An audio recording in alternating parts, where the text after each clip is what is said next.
بسم اللہ الرحمن الرحیم۔ توبہ کہتے ہیں رجوع کرنے کو، واپسی کو۔ جیسے آدمی سفر سے واپس آتا ہے یا کام کر کے چھوڑ کر، ایک کام کو چھوڑ کر دوسرا کام کرتا ہے، واپس ہونا، رجوع کرنا۔ اس سے یہ مراد ہے کہ جو آدمی سے غلطیاں اور گناہ ہو جائیں ان سے رجوع کرنا، ان سے معافی مانگنا۔ یہ دو چیزیں ہیں، ایک ہے رجوع کرنا، توبہ کرنا، اور دوسرا ہے استغفار کرنا۔ ان دونوں کا آپس میں فرق کیا ہے؟ توبہ جو ہے وہ یہ ہے کہ آدمی اگر اس کا تعلق اللہ تبارک و تعالیٰ کی ذات کے ساتھ ہے تو پھر آدمی یہ ہے کہ اس گناہ کو چھوڑ دے اور پھر دوبارہ اس گناہ کو کرنے کا ارادہ نہ کرے، اور جو اس نے گناہ کیا ہے اس پر نادم ہو، اس پر شرمندہ ہو۔ یہ ہے وہ توبہ جس کا تعلق صرف اللہ کی ذات کے ساتھ ہے۔ ایک گناہ یہ ہے کہ جس کا تعلق اللہ کی ذات کے ساتھ ہے تو اس کے اندر یہ تین معاملے ہیں، تین باتیں ہیں۔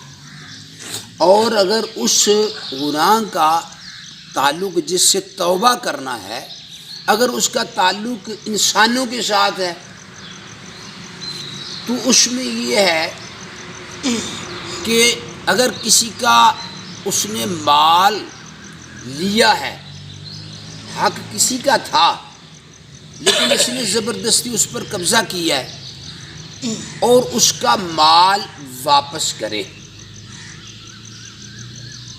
یا اس کے علاوہ اس سے وہ مال واپس کرے یا اس سے وہ معافی طلب کرے، اور اس جس سے اس نے مال لیا ہے، اس کا زبردستی لیا ہے، اس سے معاف کروائے۔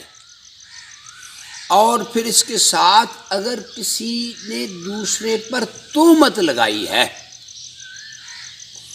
تو اس تہمت کو، یا اس میں دو صورتیں، یا تو اس تہمت کی حد جو ہے نا وہ لگوائے اپنے اوپر، اور یا پھر اس سے معاف کروائے جس پر اس نے تہمت لگائی ہے۔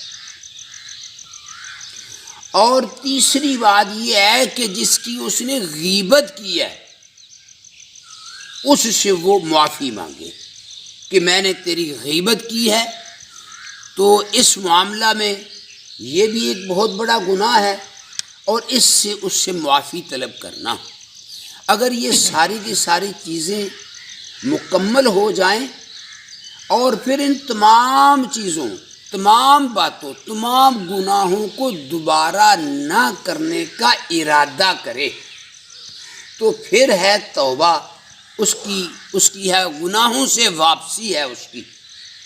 اور اگر یہ اس کی شرائط اور یہ معاملات اگر پورے نہیں ہوتے، ان میں سے کسی ایک کا انکار کر دیتا ہے، ایک بات کو نہیں مانتا، تو اس کی توبہ جو ہے وہ نہ تو اللہ کے معاملات میں درست ہوگی، اور نہ ہی اس کی توبہ جو ہے وہ اس کا تعلق انسانوں کے ساتھ ہے، تو پھر بھی اس کی توبہ مکمل نہیں ہوگی اگر اس کی شرائط پوری نہیں ہوگی۔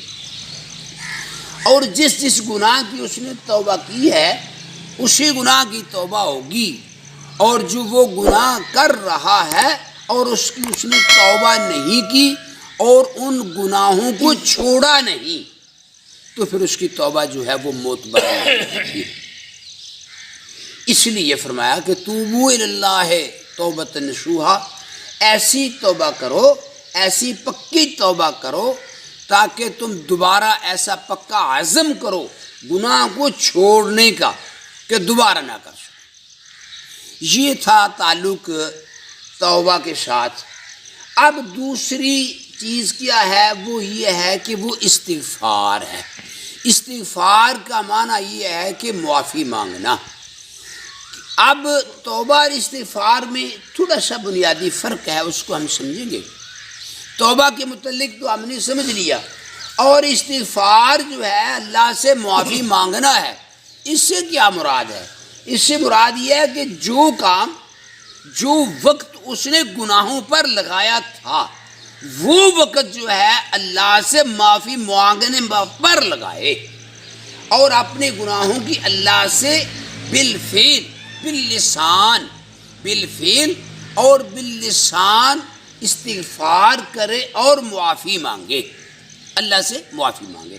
جو گناہ پر اس کا وقت لگا تھا، جو تہمت پر لگا تھا، کذب پر لگا تھا، لوگوں کے مال کو لینے پر لگا تھا، لوگوں کی عزت کو رسوا کرنے پر لگا تھا، اب وہی وقت جو ہے توبہ کے بعد جو ہے وہ استغفار پر لگے، وہی اللہ کو یاد کرنے پر لگے۔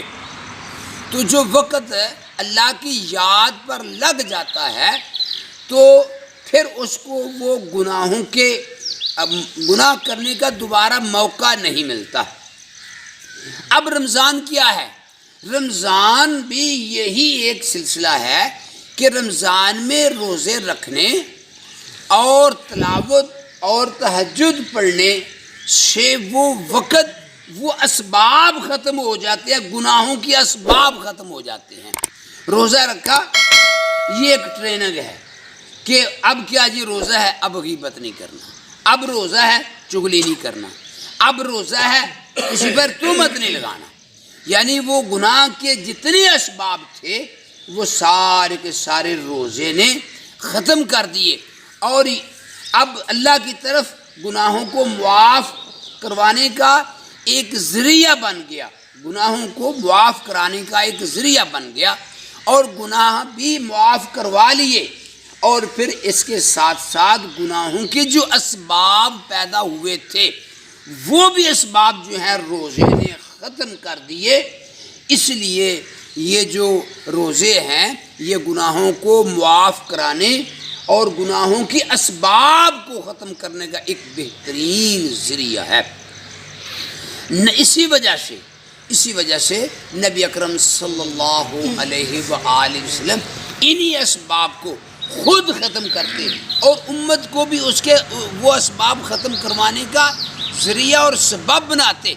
ظاہر بات ہے اللہ کے پیغمبر صلی اللہ علیہ وسلم تو معصوم من الخطا ہے، لیکن یہ اسباق جو ہیں، یہ ان کے یہ احکام حکم جو ہیں یہ امت کے لیے ہیں کہ وہ اس کے بعد جو ہے وہ نفلی روزے رکھے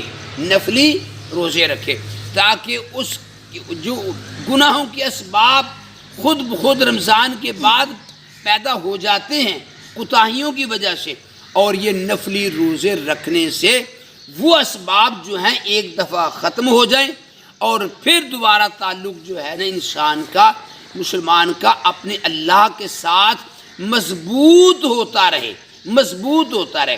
گناہ ایسی چیز ہے، گناہ کی لذت ایک ایسی چیز ہے کہ اس کو آدمی بار بار کرتا رہتا۔ وہ اللہ کہتے ہیں کہ او بھائی ٹھیک ہے تو اس سے گناہ ہو جاتا ہے، شیطان تو تمہارے پیچھے ہے، لیکن اس کا سبب کیا ہے؟ اس کا سبب یہ ہے کہ جیسے جیسے گناہ ہوتے ہیں ویسے ویسے نفلی روزے رکھو تاکہ نفس کی اصلاح ہوتی رہے اور گناہوں کے جو اسباب ہیں وہ کم سے کم ہوتے رہیں۔ اس لیے فرمایا کہ جو آپ ایک ہفتے میں جمعرات کا روزہ رکھو اور سوموار کا روزہ رکھو، اور اس کے بعد 3 روزے جو ہیں وہ یوم 20 کے جس کو علماء یوم 20 کے کہتے ہیں، 13، 14، 15 کے روزے جو ہیں یہ کس لیے رکھے گئے؟ اس لیے رکھے گئے ہیں کہ تاکہ گناہوں کی اسباب جو ہیں وہ کم سے کم ہوں، اور انسان جو ہے، ایک مسلمان جو ہے، اس کا تعلق ہر وقت اللہ تبارک و تعالیٰ کی ذات سے جڑتا رہے، چونکہ شیطان جو ہے اس تعلق کو ختم کر دیتا ہے، اس تعلق کو توڑ دیتا ہے۔ تو یہ جو روزے ہیں، فرض روزوں کے بعد جو نفلی روزے ہیں، یہ اللہ تبارک و تعالیٰ سے رجوع اور واپسی کا ذریعہ ہے، اور گناہوں کی اسباب کو ختم کرنے کا اور معافی مانگنے کا ایک بہت بڑا ذریعہ ہے۔ اور ہمیں ایسی سنتوں پر بھی عمل کرنا چاہیے. ایسی سنتیں جو ہیں وہ نبی اکرم صلی اللہ علیہ وسلم کی ساری زندگی کی سنتیں ہیں. نبی اکرم صلی اللہ علیہ وسلم کی سنتیں، یہ سنتیں ساری زندگی کی سنتیں ہیں. ہمیں ان سنتوں پر بھی عمل کرنا چاہیے. اللہ تبارک و تعالی ہمیں صحیح بات سمجھ کر اس پر عمل کرنے کی توفیق عطا فرمائے اور ہمیں اپنے مکمل گناہوں سے توبہ کرنے کی توفیق عطا فرمائے. سبحان ربک رب العزت عما یصفون و سلام علی المرسلین والحمد للہ رب العالمین. پیٹ کا معاملہ، پیٹ کی خرابی